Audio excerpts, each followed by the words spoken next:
À l'occasion de ce salon Baoma 2010, vous présentez pas moins de 4 nouvelles grues. Pourriez-vous nous décrire ces matériels? Alors on commence par la première, c'est la LTC 1045. Alors LTC, c'est une compacte, une grue sur 3 essieux, donc qui va compléter la gamme des LTC qui a déjà une LTC 1055, donc 55 tonnes de capacité. Et donc on va la compléter par une 45 tonnes. Équipée d'une flèche de 36 mètres, en télescopage intégral. Elle aura aussi une fléchette pliante également, bien sûr. C'est une machine un peu particulière qui roule avec tout son contrepoids sur la route et donc qui est faite à la fois pour la manutention et pour des travaux de levage classiques.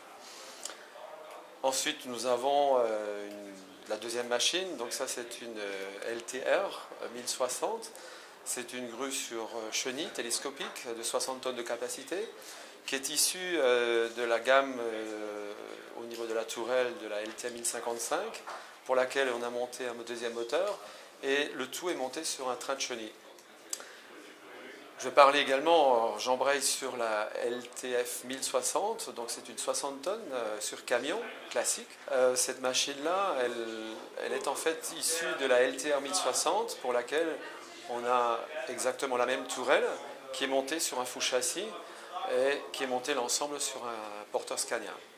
Elle a 40 mètres de télescope, elle peut bénéficier des équipements de sa petite sœur qui est la LT 1055, LTR 1060. Donc elle a les mêmes fléchettes pliantes, les mêmes treuils.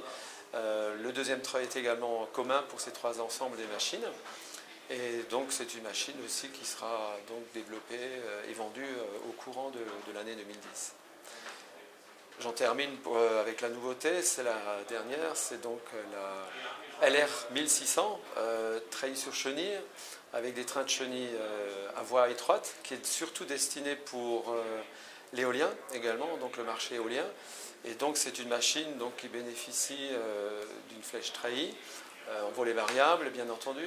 Et la particularité de cette machine, puisque nous en avons déjà une dans la gamme qui est classique, avec un train de chenille classique, voie large, celle-là bénéficie d'un train de chenille à voie étroite, surtout pour les éoliennes, c'est-à-dire qu'elle peut se déplacer d'une façon beaucoup plus rapide entre deux points, mais en ayant une voie relativement étroite, donc ce qui permet de pouvoir la bouger sur des chemins relativement étroits en pleine nature, par exemple, ce sont des chemins forestiers par exemple, et donc on n'endommage pas justement les différents aspects sur le plan environnemental avec ce type de machine.